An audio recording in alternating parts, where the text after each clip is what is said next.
alternative to this. Yeah. This. Either or. You need water. Water's important. You can't have both. I like your style. There you go. Squirrel warrior. You can have Larry's too. That's true. I'll answer for both of us. What's the first question? There you go. Well, when I was on the first series. That was yesterday. Here's the series. No, Larry's great. We got to hang out at Comic-Con. Yeah. Party. And that was my first time actually meeting him, and I was a big fan of like his daughter's work. I'm familiar with her. She was on like Reno 911 and The State, People Variety, and a bunch of community stuff. And I had no idea that that was his daughter until we met. We began talking. And he's like, "Oh yeah, no, my daughter does a lot of community stuff." I'm like, "Really? Who's your daughter?" And then my brain exploded. Divided in 16 pieces. I've just now assembled it, so it's been a long summer. That's not Larry. Just for each person that walks in. One guy's like, "My name is Larry." I'm like, "Well, okay, come up here."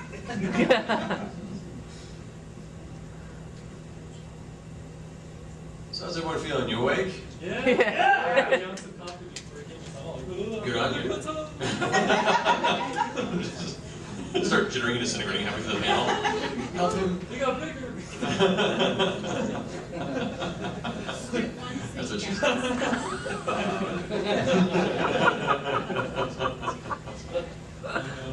This is a family-friendly panel, right? I thought so yesterday, but that wasn't the case after a while. There's only one thing in this panel that needs cheap power cosplay. Where's the cheap power cosplay? Yeah, You guys got like 5 minutes. Go, do it now. Grab some sheets from the table back there. It'll work. You get a blonde wig on it. Can you call up Emmanuel and have her? Yeah. That's all. I don't know about that. She's a busy lady. I heard that. Oh. Tygra, you're grounded. Every freaking week. Hey, buddy. Good to see you, man. Good to see you. How you doing?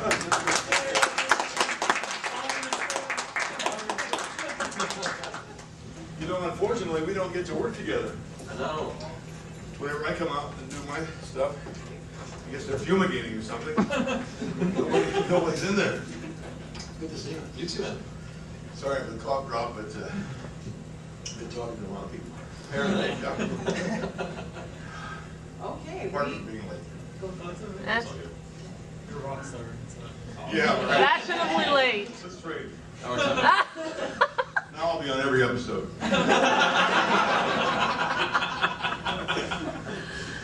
okay, we're ready to start. First of all, oh, sorry. isn't he great as Tygra?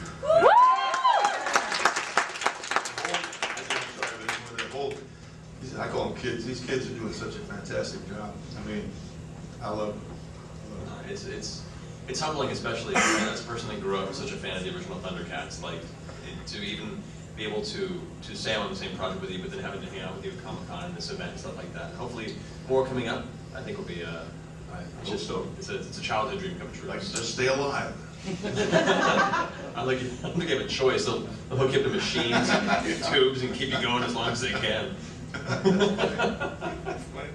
Put a quarter in and bring it back alive. There you go. Hi, Celeste. Well, hello. It's Celesta. I know. Oh, yeah. I run out of breath by the time I get to the hug.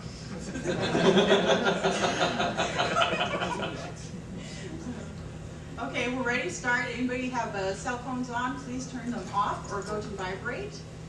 And Not us, dummy. We're stars. yes, that includes you guys. We're celebrity.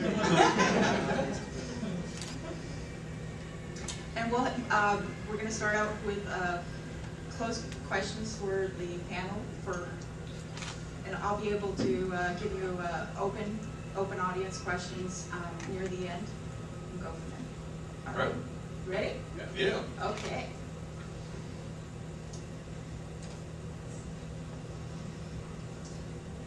So, what is about your character's developing story arc that you found interesting, and how did you approach the project?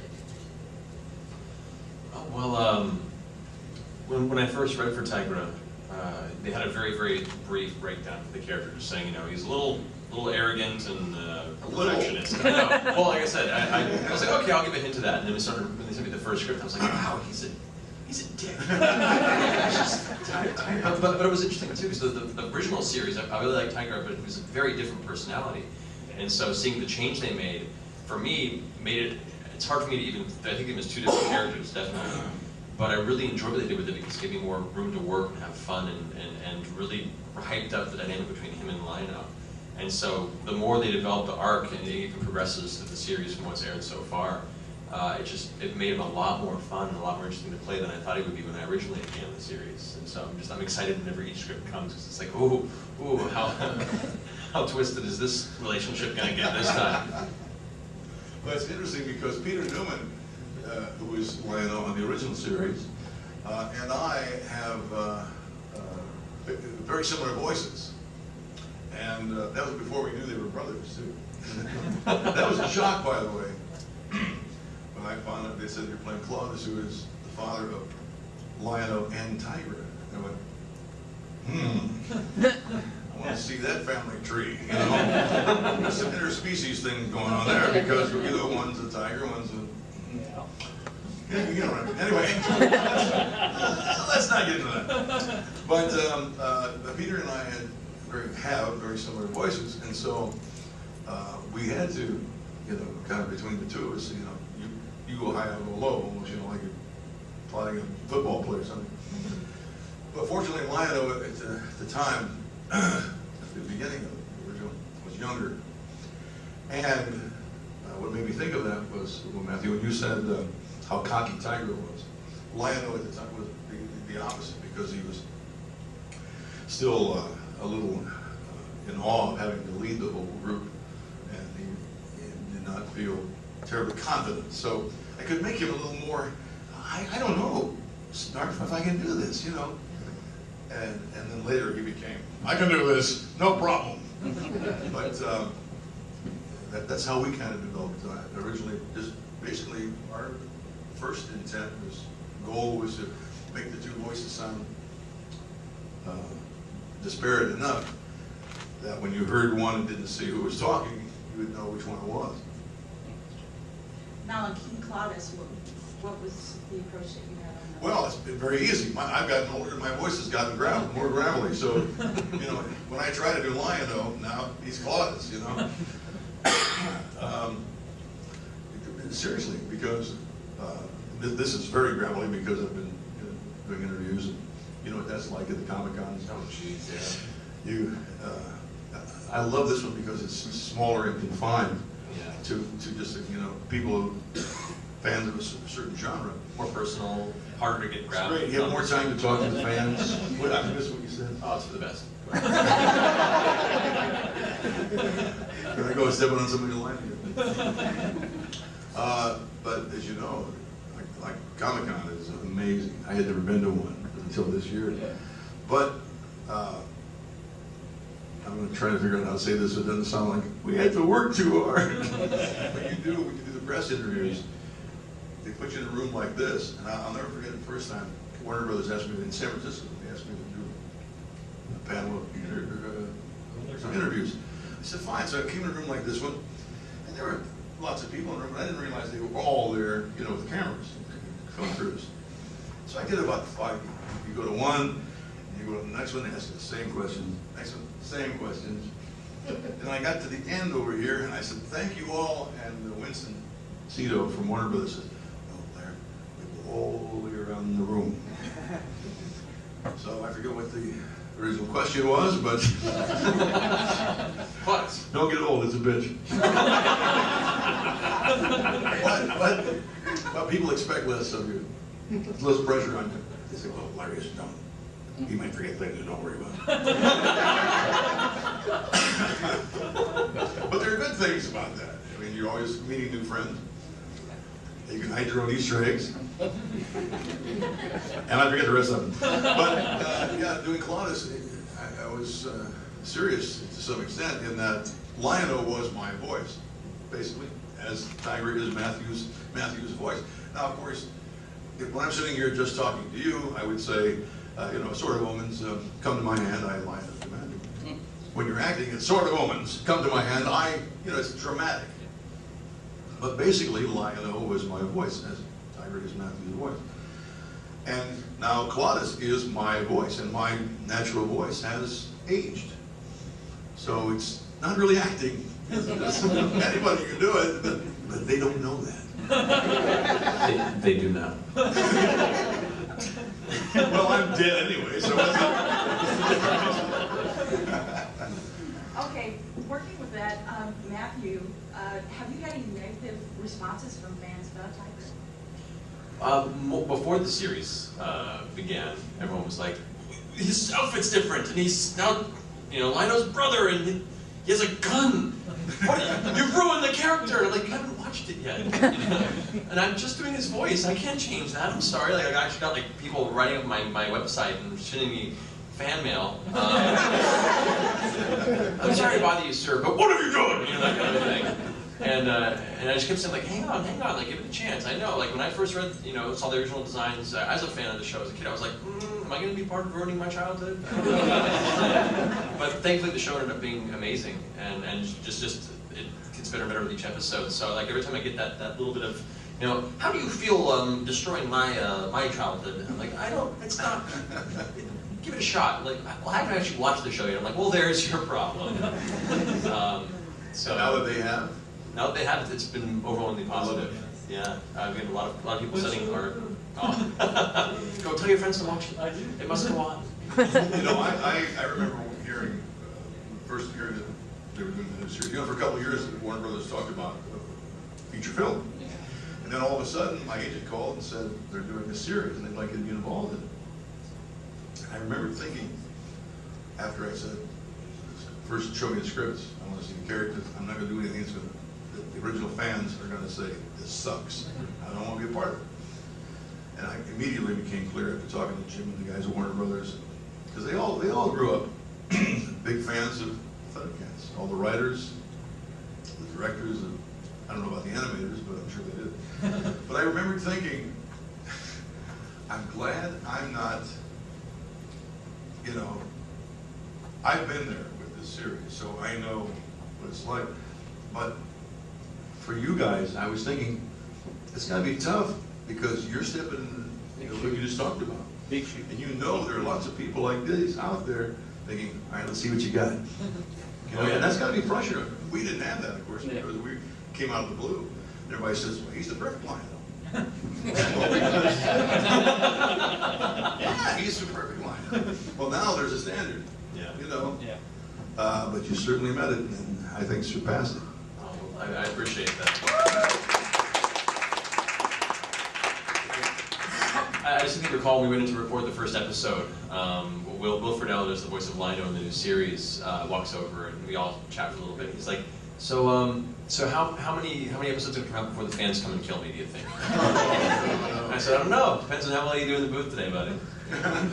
But he's done a fantastic job. He's great. I haven't met him yet either. Oh, we'll have to find a way. I want to do it. He will email me the nicest email. Just tell me how much it meant to him to be doing that in Atlanta. And I said, think back to him. And I've forgotten again, I swear to God. It's kind of fun. It's like a little vacation. You take like I call them senior vacation. Because for that 2 or 3 seconds, I know you're all sitting there going, oh God, is he all right? I'm off somewhere. I'm like on the beach. Oh, sorry, what? He does a great job. He sent me a very nice email. Oh, I remember what I wrote back to him. I said, I hope we get the chance to work together or meet somewhere. And I said, I want you to know I love your Lion. You've made him a little cockier, a bit of a smartass, but like I always thought he should be anyway. That was the story. That's it. It's just, they can't all be great answers, okay? That's why they have highlight shows. Like, here are some highlights of the panel. That wasn't one of them. That won't be on the reel. That'll be on YouTube. Yes, it will be. Yeah. Okay, Matthew. Yes. Do you have a favorite episode from the original series and the new series? Oh, the original series, I mean, Exodus, like the beginning was just so epic, it was so incredible. That was what originally just threw me into the series as a kid. Out of personal interest, even before I was involved with the new ThunderCats, the Garden of the Light episode with Tygra getting a little, little freaky-dicky. I'm glad you finished that sentence. I was thinking, I don't remember him getting a little. Which continues in the new series. But no, like those are some of my favorites in particular. In the new series, of episodes that have aired, I'm a huge fan of Legacy, even though I'm not even in that one. But Legacy has the whole backstory, like Mumra and the ThunderCats and their involvement back in the history of Thundera, and then actually has like hidden Easter eggs. For those who haven't seen it, they have like, you know, other characters from that childhood era showing up in the same universe, like Monster, Tiger Sharks. I was like, no, exactly. I wasn't there for the recording, and I didn't see any of the original artwork, so I didn't watch that episode until it aired. And then I was watching it with my girlfriend Marisha, and we're just like, wait, is that was Monster? Are we gonna fight him later on? That's gonna suck. But that one was fantastic. I do have a couple of really favorite episodes that haven't aired yet, about mid-season, and they're pretty cool. That's all he can say, or they'll kill him. They were Warner Brothers, they'll kill us. No, I'm serious. the first day we went in to record, they patted us in the back and we felt this little pain in our neck, and it's like, oh, it's just the chip we implanted, don't worry about it. They can remotely detonate it. So you saw Monstar in that too, because I thought I was having an acid flash. Well, I'm from the 60s, you know. I'm not discounting that either, but I think it could the two are not mutually exclusive. yeah, It no, could have been both. You were actually watching episode 3, so could very well have been. Interestingly enough, I can't buy these through the mail. You got to go and have them fitted. Exodus is my favorite one too. I think, you know, probably because it was the first episode, and we were so excited to start recording it back then, you know, back in 1927. And it was all black and white then. Did you know that the original was no? And it wasn't on TV. You would buy a flip book. But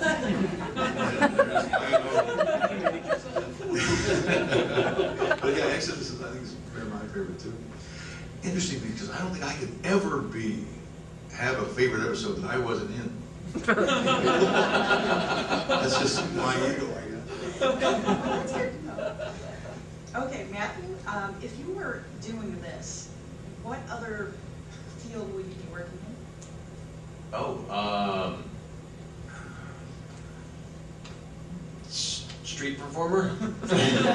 No, interests from this. I mean, outside of the entertainment industry would be more the way. So, if it wasn't voice actor, I'd be doing film and writing. I do a lot of writing as well. So I have different elements, but it's all entertainment related. If it'd be outside of the entertainment industry, I'd probably like to be a teacher. I love teaching. I love the idea of influencing and shaping the minds of today's youth and just to become better people. And because I feel there's a lot of that teacher student. I don't know.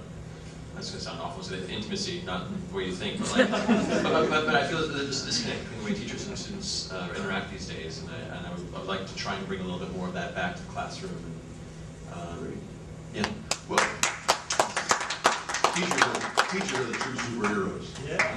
Yeah. Definitely. But in a way, you will be shaping young people's minds, because that's people have told me that our show was so huge in their lives, helping them, especially to go to Thunder and things like that. Shape mine.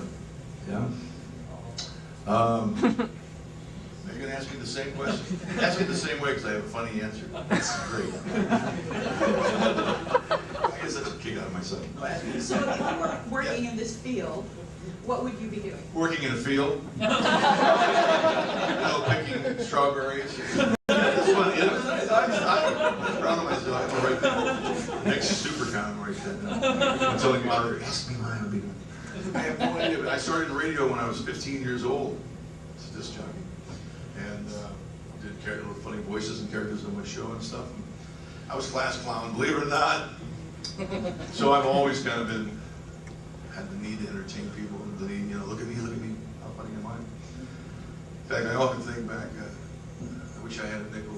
Well, I do have a nickel for every teacher who said to me at some point or other, Mr. Kenney, I hope when you grow up you find a way to make a living from your little voices and your jokes.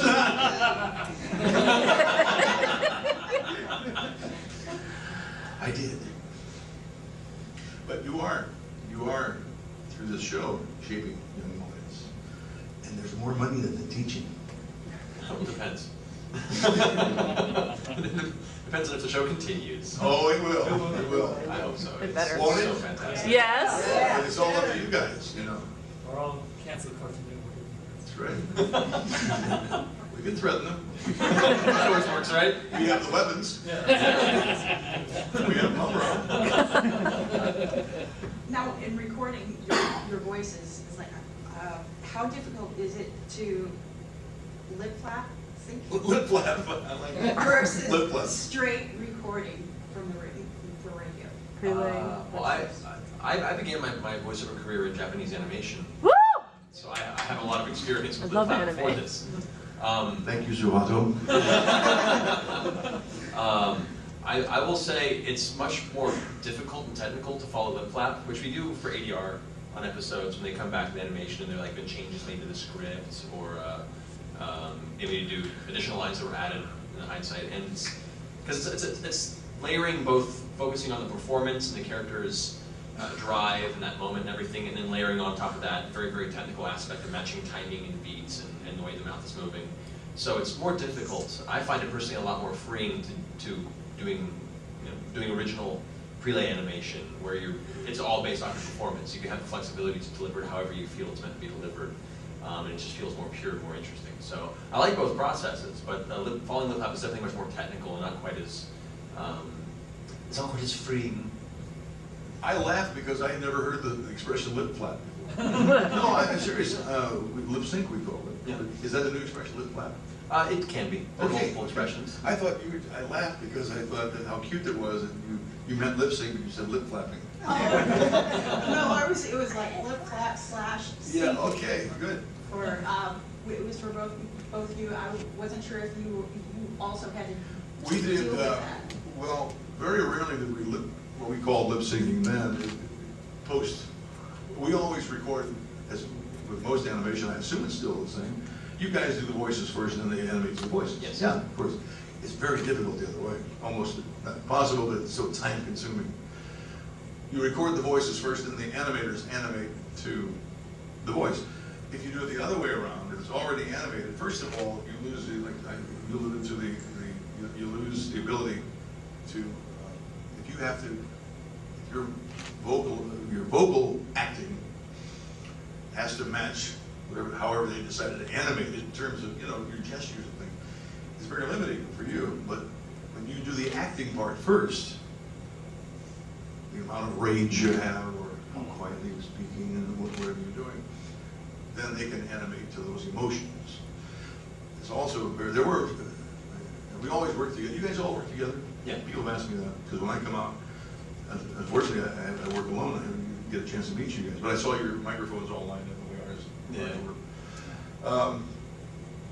So you're all there and you're working, but occasionally, let's say something from a show that's hasn't gone on the air yet, been animated, but a line has been changed for whatever reason, legal reasons, Or sometimes it comes back and you delivered the line very much like, all right, Lionel, I got this. And the animation comes back and you're like 2 miles apart. Like, Yeah. I want to make it a little louder, Sometimes with even grunts and groans, we need more in there. What cartoon does So that? I used to tell him, just go get an X-rated movie and take it. He's done a lot of those. So. You've seen them, have you? Tortured them. No big thing.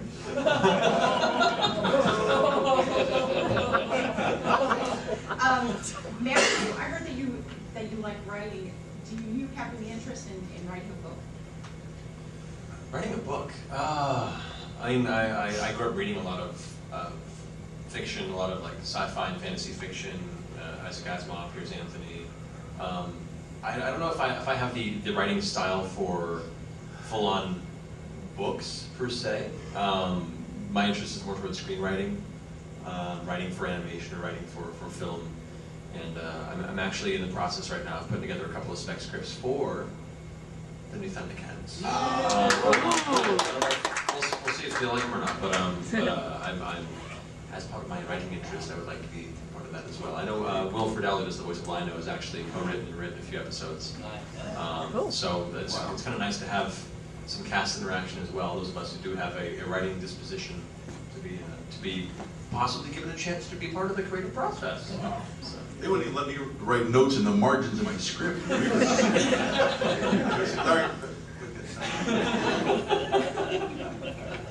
Read the words. Larry, for the new series episodes, especially the first episode, there was a sword duel between father and son. Who wins in the real-life sword duel between Larry Kenney and Will Friedle? Well, Larry Kenney is 64 years old. Willie's 11. I would actually bet on Will. Yeah. No comment. Smart man. We'll be writing books. Okay, this is for both of you. Have you seen the toy line? And if you have the original comparison, which one is? People always ask. Now listen, can I just give you a little hint? Yes. 5 boxes of these. Don't open them. Keep them. Because 30 years from now, you're going to be sitting here saying, I forgot the question. But I have boxes of these toys to sell you. So I don't have to pay people to remind me. We didn't, it's like, my son asks me all the time, he's 23 and a Republican, so he just wants all the money made. He says, you know, Dad, these toys on eBay, you know, $50 for everything, and if you sign it, it'd be worth, $52. Why didn't you? Well, who knew? Who knew we were going to, you know? I will learn from your mistake. Yes, My sensei. I get 10%. We'll talk. New figures are great, though, and you know what? I did it in San Diego. I did a 2-hour signing for Bandai, and people were bringing the box after box of the new Rhino, and then somebody brought one. I think is that the classic. They also made a new classic lineup that people were bringing for me to sign. I thought, well, that's nice. They did an homage to, you know, the old lineup. The new toys are good. They're great. The old ones they look like they're 30 years old. Wow, that's a huge one. Oh yeah, Oh, I hadn't seen that one. Yeah. That's incredible. That's the exclusive they had at Comic-Con, wasn't it? No? This isn't the exclusive, this was, I got That's this. an Esco statue. Yeah. Yes. Oh, okay. You know, I remember, I like telling the story of, do I have time? Just Yes. quick. People were always asking, when did you know that the show was a big hit back then, you know? Well, first of all, we started recording in '83, didn't go on until '85. Now it's been on a year. You know, you hear from the people, we went on to do Silver Hawks, Tigers, all of us with the same director, Lee Dogger. So we worked together a lot. Then we did 6 Rankin Bass Christmas specials. A Star for Jeremy, 12 Days of Christmas, Life and Adventure in Santa Claus. So my point is, for 4 or 5 years, we were all working together a lot, you know. And I remember, so we were getting feedback on the show. The ratings were good, ratings were great. And I remember it was about 2 weeks before Christmas, probably in '86. I walked into Toys R Us to do some Christmas shopping, and it's like there was music. There were 3 aisles of nothing but ThunderCats toy. And I thought, this thing's huge. Because last week was Ninja Turtles. Yeah. Now the Ninja Turtles, whatever, you know. And I'll never forget this. As I'm walking down the aisle looking at all this stuff, there are 2 boys, maybe 10, 12 years old, and I get over here them as I walk by them. One of them says, I want to get Panthro. He's the coolest. And the kid says, I don't know, I might get one of the mutants. So just, I go over and I say, why don't you get Lion-O? He's the one who says, ThunderCats, ho! Thinking they'd be thrilled. And of course they look at me like, move on, perv.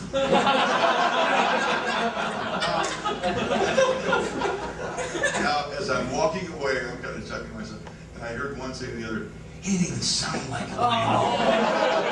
And I stopped in my tracks and I'm laughing, and I had to actually force myself not to turn around and say, you little shit. You only knew you'd crap your pants. And I thought it was so funny. He didn't even sound like Lion-O. To this day, I thought if that kid knew Lion-O just said that to him, I mean, but he never will.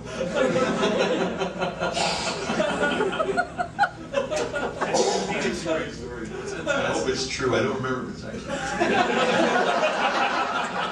true. I'm pretty sure it's true.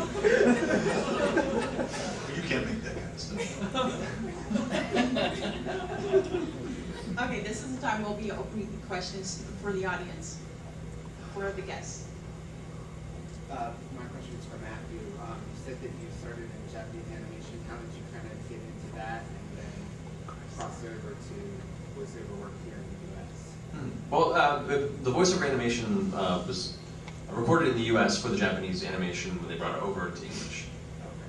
So I was still home. I've not yet to go to Japan yet. I want to go badly. It sounds like a really cool time. It's great over there. But that's what I hear. Soon, driving karaoke. Woo. Kompai! Tygra. I mean, when I'm old enough. You'll never be old enough. Why can't you be more like your brother? Just wait till next season. No, I began doing Japanese animation shortly out of high school through just a strange series of coincidences and meeting friends and getting to meet a director who said like, I like your voice, you ever thought about doing this? Going in and doing background voices in Walla for Fist of the North Stars, like 3 hours of heads exploding, things like that. And then just transitioned over into video game voiceover through that, got an agent, began really hitting the pavement hard like you gotta do as an actor in Los Angeles, and just kept getting more work, then started moving over to animation. And actually, ThunderCats is my first major American animation project I've had a lead character in, and it's a dream come true. My question is for both of you guys. First off, I absolutely love this show. I told Larry this yesterday. It's like, it just took everything I loved about the original ThunderCats and just made it like a modern take, edgier, and so I just love it. It does need a kick-ass theme song from the 80s, though. I miss that. Yeah, we all miss that a little bit. Yeah. How did it feel, it's for both of you guys, well, it's really great having you in the first episode. It's a passing of the torch, with Claudus and everything. I thought it was a nice touch for Warner Brothers. It was for the fans. I think it was. I'm sorry. Oh, no. I think it was Warner Brothers saying, "Don't worry, it's going to be, the old show." How did it feel to that episode when Claudus is fighting off Mumra or he exposed? How did it feel emotionally? Because that was a very emotional scene too, and you have come back in the flashback. How's been Matthew and Larry the passing the torch feeling of the new ThunderCats? How does it feel to it was a really great homage to have you on the show. Well, thank you. Well, it's art imitating life or the other way around, because I actually was passing the sword on, not just to Lion-O, but it was I took it upon myself to feel as though for the rest of my friends, the rest of the original cast, we were saying to you guys, take it and do well with it. I remember, it's funny. I remember when they flew me out here to record the Warner Brothers Ranch, that scene where Claudus dies. Well, of course, I read the script and I knew what was going on, but Andrea, our wonderful director, she reminds me so much of Lee Doniger. She works in the same way. She's just so good. She'll say, okay, that was good. That was very good. Let's go to line 86. Now, up until this point, I had, you know, this and that, and then there were battle scenes, right? And I knew what was coming.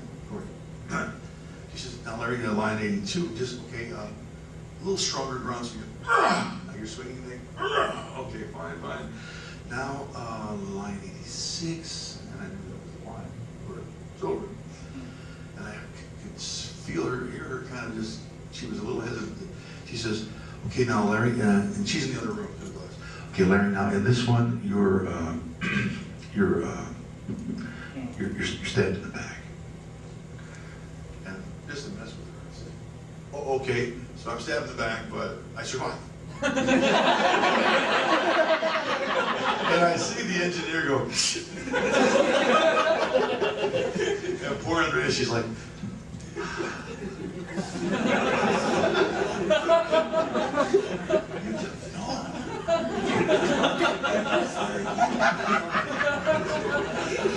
she says, no.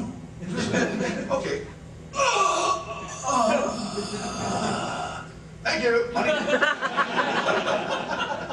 Put it in your face. Poor thing. That's your right, right?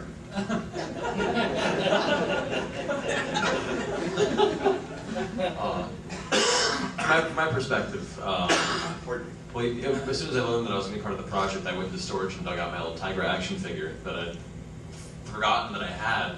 And so put that on my desk as like a reminder of what was coming up. And so I read the script and everything. And I thought maybe you held him up while you talked. That's more of my I don't know about that. But so we went in to record for the first time, and it was interesting to watch us all establish the personalities as they're in the first record, because all of us read the script, but we weren't quite sure how each of us were going to be performing it. And I believe you had already recorded for the first episode when we got in there, because we were able to hear your dialogue to play off of. And when we got to that scene with Will, I remember it just got really like, somber and intense, and we all began to realize the weight that the series was really going to carry with its storytelling. Because as much as you read a good script, it isn't until you hear the actual performance that you realize that the gravity of how this is going to affect the children that watch it. And that was that moment we realized like we had something really, really amazing on our hands. The way that Will played off of your lines, and then especially when it came back for ADR and seeing the final scene animated, it was like, this is going to be intense. Yeah, Andrea told me that the next time I came out, she said that Will, the first time he was supposed to say in the script, the first time ever, Thunder, she said he kind of went, hang on a second. Yeah. And she said, I knew he was like, this has got to be right. It was great. So watching him go weak at the knees, like it was like I can't do it. And then Kevin Richardson, who just throws a Panthers off to the side, and going, say it, say it, I want to hear you say it. And he finally says it. We're all like, oh, I need a cigarette. Yeah, it was a culmination. It was a wondrous culmination at that point. That's funny. You're the moderator. Get in line, throw them out. For Matt, in There Will Be Brawl, is that all you as Kirby Lecter? Is that all your voice? Yes, for those who aren't familiar, I directed and produced a web series a few years ago called There Will Be Brawl. It's a live-action film noir kind of adult crime drama. It takes place in the Nintendo universe. So it's like all Nintendo characters, but they're all very dark and very like HBO, adult, messed up, twisted characters. But yeah, I voiced Kirby throughout the entire series, and he was a very interesting, liberal sort of character.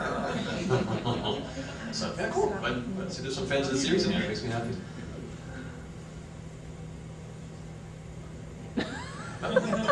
Question. The original had a certain feel and moral sense versus the new one, which is good. Don't get me wrong. They're both excellent shows. But you pointed out the gun with Tygra. You know, the original, they carry defensive weapons. Exactly. We whip in the original. Yeah. With the exception of Lionel, which carried a dagger, which turned into a broadsword. The Tygra on the new one carried a gun. You know, as a fan and just as watching a program, I have an issue with that because it is playing towards kids, and Tygra's carrying a gun now. He carries a whip, but he's also carrying a pistol. And that, right there, that really separates, and I think that's the point. But as a society, it's kind of interesting that at one point we were playing, okay, we got these morals, and, you know, okay, we use a sword, and they even told Lionel, back off with that sword, you know, just go in there and do your thing. And they always had a Jaga was always telling his mentor, saying, you know, hey, you shouldn't use it for this and that. Whereas this new Lionel, just lights it up and just starts slicing it. You know? I mean, it is, again, as a society, we've grown and changed. Man at Arms had a gun. What's that? Man at Arms had a gun. That's another show. No, I don't think fights started here. Every time you talk about violence, it gets violent. I don't know why that is. It's a thing. The point I'm trying to make is, how do you feel? Because you do have a very important role being the character. And I know they're writing it for you and what have you, have to act it. But you personally, what's your thing? Personally, as a kid, I was raised by parents that wouldn't let me own toy guns. I was allowed to own toy swords at the wazoo, which fell into my high fantasy, love growing up. I was like, swords and sorcery, magic, yeah. Sure.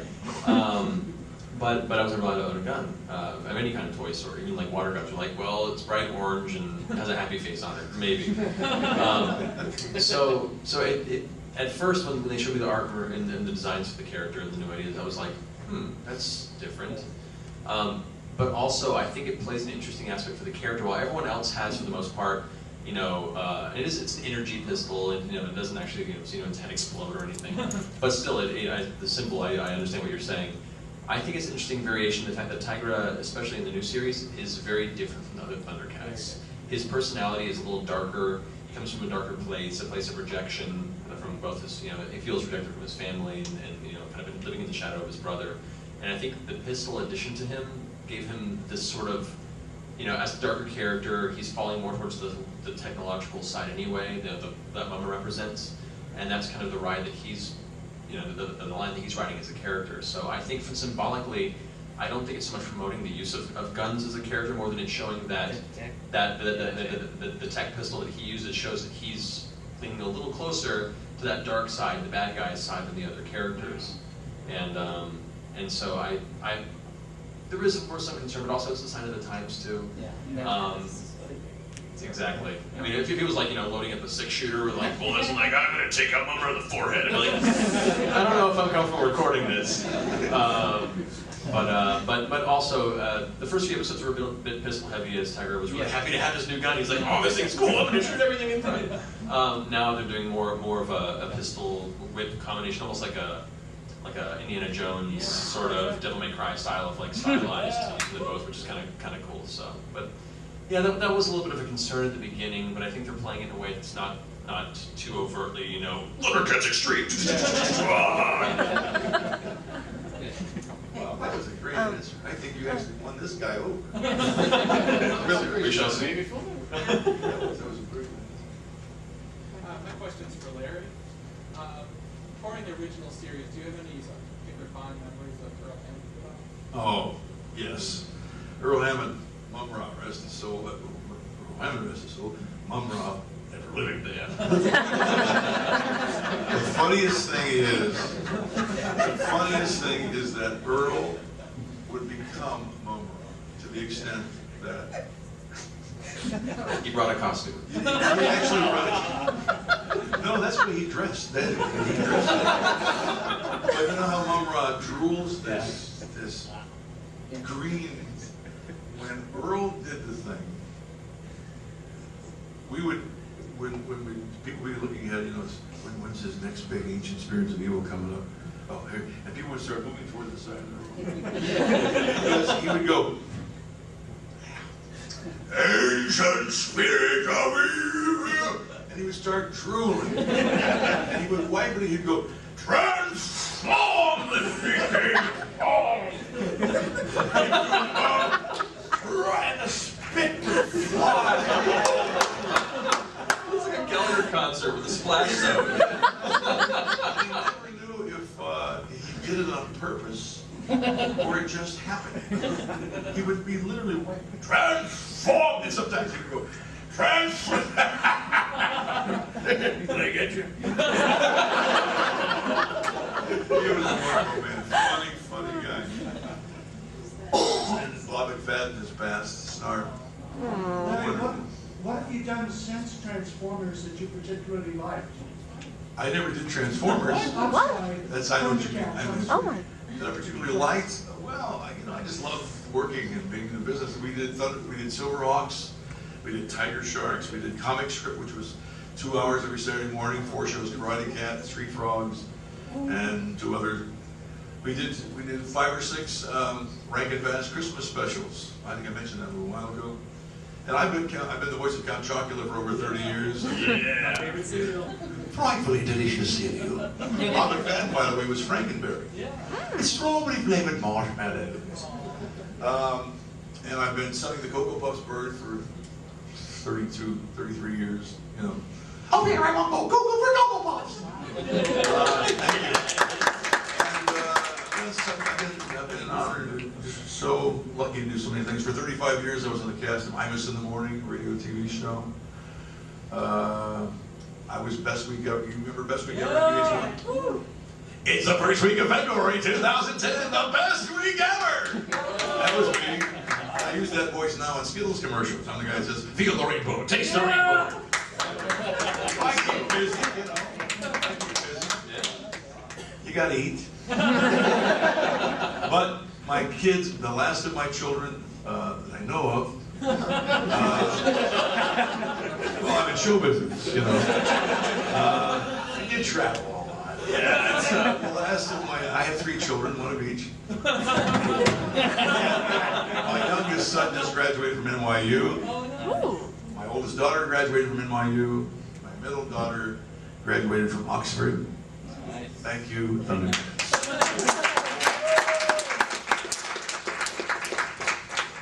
Not Oxford, England. Oxford of Connecticut. So, I'm still working. I ain't gone yet. And he dies. Wouldn't that be? That would be YouTube. I'm still around anyway. Give me that tape. These Comic Cons are such a drag. Listen to Matthew, drag Larry. Any more questions? I think we're about out of time, aren't we? Well, somebody has. Yes, yeah, she had a question. Did the creators of the new show seek your opinion or your No. input? Oh, no. Nor did they the first time around. No, no, because, and rightly so, because they had the world, they had fantastic writers as they do now. Directors, these people know what they're doing. We're actors. Best just we talk. Looking back, I think probably once in a while something will come up. What do you guys think? Should you do it? But no, mostly the script was written. You do this script. Now there were times when you might say, after you've been in Lionel for a while, you knew they couldn't replace you. You might say, how about instead of he says, I would rather. How about he just says, I'd rather not do that. Things like that, you know. Yeah. Maybe Lionel would say it this way, and they might say, yeah, I think you're right. But nothing major. You don't say, oh, I think this page should be out. Or, you know, I don't know how it is now. No, it's exactly like that. We just start getting pages out. Well, no, this is the chip. Remember, we can't do anything. Yeah. So if you even tried to say it, it would just click. Yeah, it's a little taser. Oh, I'm sorry. I'm sorry. That's cool. I like one of those. I love her. I said the other day, there's so few things about her that annoy me. If you can find somebody that you're married to for 40 years, that only a few things annoy you, that may. So I said, but there's one, I always wondered, why do you always answer my questions with a question? She looks at me, she says, do I do that?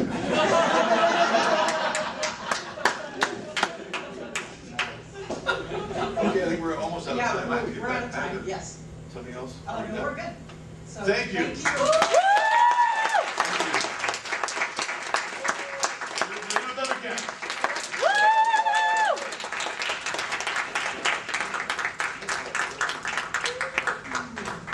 Did you do that? No, I don't know. Matthew, are you doing any signings? We're actually going to a signing now. We're doing signing right now, yeah. And then, that's what I did. Oh, yeah, I'm wanting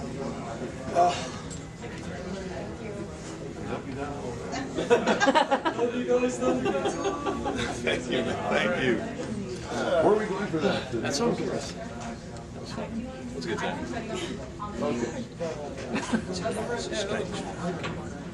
I apologize for everything you just saw. Sorry?